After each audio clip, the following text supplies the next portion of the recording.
Hello students, a very good morning to you.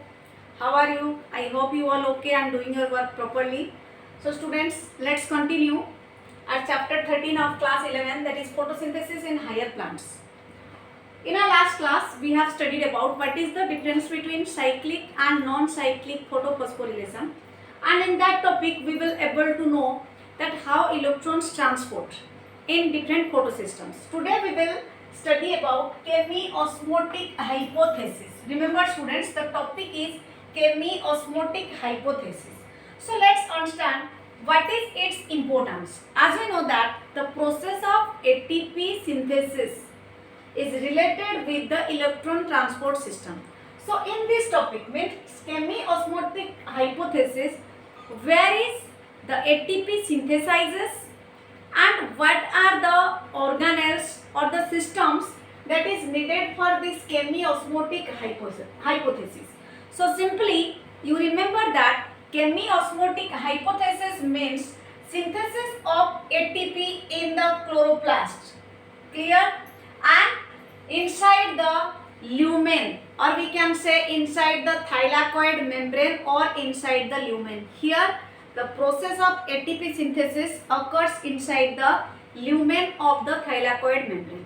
Although the chemiosmotic hypothesis used in respiration, also in plant respiration, but it also very important for photosynthesis. Means the ATP is synthesized during respiration, which is most important, and the ATP also synthesized during photosynthesis.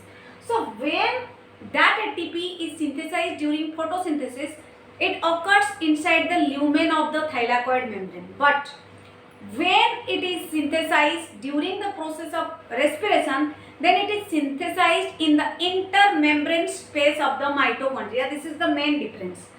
First, before we study about chemiosmotic hypothesis, I have explained you that what is its importance. Its importance is to how the ATP synthesizes.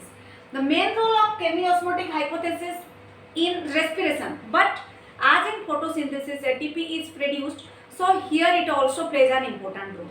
Means the ATP synthesis process takes place inside the lumen of the thylakoid during photosynthesis, whereas in respiration it takes place inside the intermembrane space of the mitochondria, and it helps in the transportation and reduction of electrons through ETS, means electron transport system.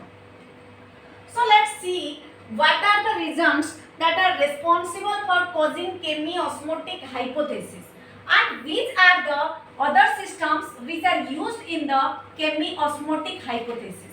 Clear? So it requires a membrane, a proton pump and proton gradient, and also the ATPase. Means proton pump, proton gradient, ATPase and membrane are required for the chemiosmotic hypothesis. Clear? So now let's understand these points.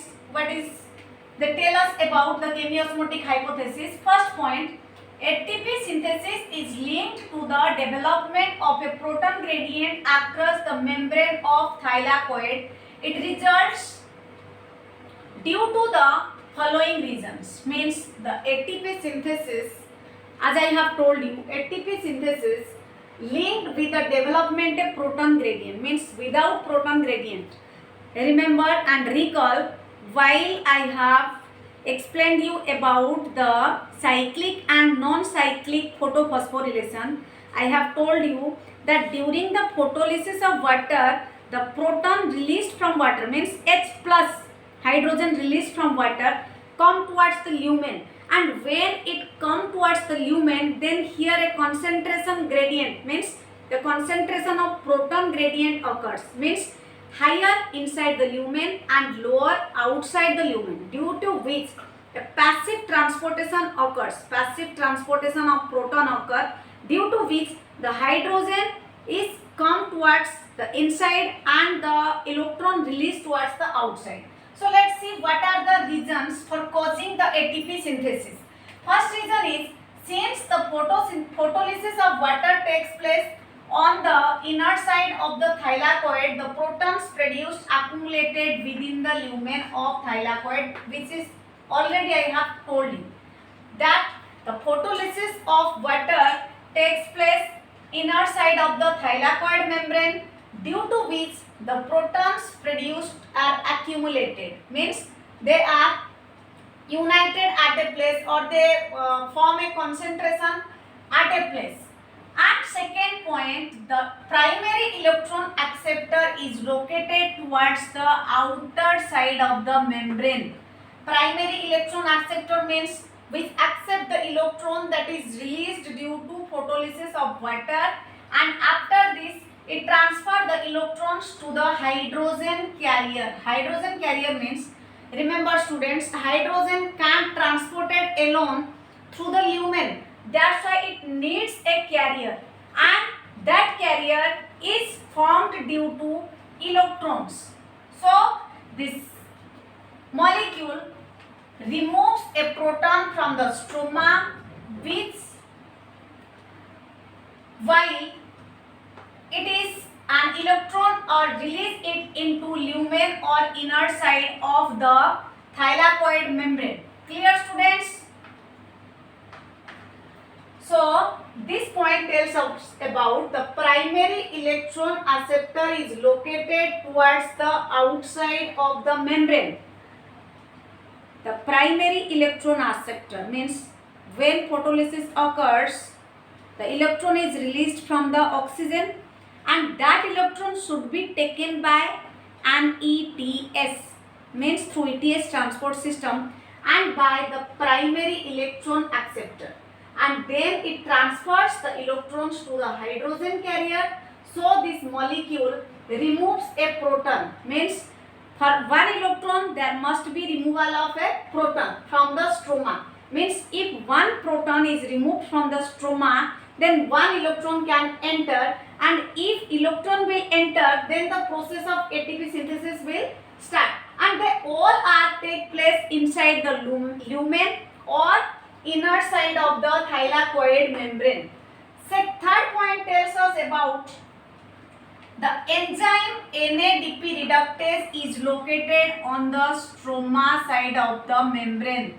You know about stroma and thylakoid. So the enzyme NADP reductase found in the PS2, and that PS2 is located on the stroma of the membrane along with the electron coming from PS1. The electrons are moved from PS1 to PS2, PS2 to PS1. So in this way they form a cyclic circulation or transportation of electron. So here the enzyme NADP is found in PS2, and the enzyme NADP reductase means which reduced NADP to NADPH plus H plus is located on the stroma side of the membrane. Means the membrane that is located towards the stroma. Stroma is the layer you can see here. This is the stroma, and this side it is located. I will explain you the diagram. Next, it tells us about that along with the electron coming from PS1, protons also needed to reduce NADP, and so these protons are also removed from the stroma. Means without reduction of NADP, protons can't be removed. So here NADP reductase enzyme, which is located on the stroma side of the membrane, helps in the formation or transportation of proton, due to which ATP synthesis occurs. Means these 3 points are responsible for causing chemiosmotic hypothesis. So let's understand this. Here you can see this represents the thylakoid membrane. Means in the chloroplast this membrane represents the thylakoid membrane. You can see this is the thylakoid membrane. This is PS2 and this is PS1. Here is the cytochrome present, which brings the proton, means H plus ion, towards the inner side of the lumen, due to which it has a greater concentration gradient. Means the protons are more inside the lumen than outside, and the protons are enter into the inner membrane of the thylakoid. So this is interior of thylakoid and this is outside of thylakoid. Again, here ATP synthetase enzyme is present, and it is of 2 types. Remember, ATP synthetase is of 2 types. One is F0, which is located inside the thylakoid, and another is F1. They are the two complexes which is formed from ATP synthetase, or you can say ATP synthetase enzyme has two complexes. One is F0 and another is F1. So F0 is present inside the thylakoid membrane, whereas F1 is present outside the thylakoid membrane, due to which when proton enters into the lumen and along with the proton the electron is released, and during the release of electron, here the inorganic ADP get converted into ATP, means ATP synthesis process occurs. And here, as I have told you, in PS1 I have written here the PS1 means the NADP reductase is located on the stroma side of the membrane along with the electron coming from PS1, means the electron coming from PS1 is reduced to NADPH at the region PS1, means photosystem 1. So I think you understand. So overall the gradient is broken down, means how it helps in the synthesis of ATP. The gradient is broken down due to the movement of protons across the membrane. Means if the proton gradient will not broken down, then it can't move across the membrane and ATP synthesis will be inhibited. So the gradient is broken down due to the movement of protons across the membrane through transmembrane channel of the F0 of the ATP synthetase. Other portion of ATP synthetase is F1 undergoes conformational changes called F1 with energy provided by the breakdown of proton gradient and synthesizes several molecules of ATP. Again, I have told you that during the use of NADPH, more and more ATP is formed. Means plant uses during photosynthesis, plant uses NADPH, but synthesis of ATP occurs. Means ATP get converted into NADPH, means both are energy sources during photosynthesis, means ATP and NADPH.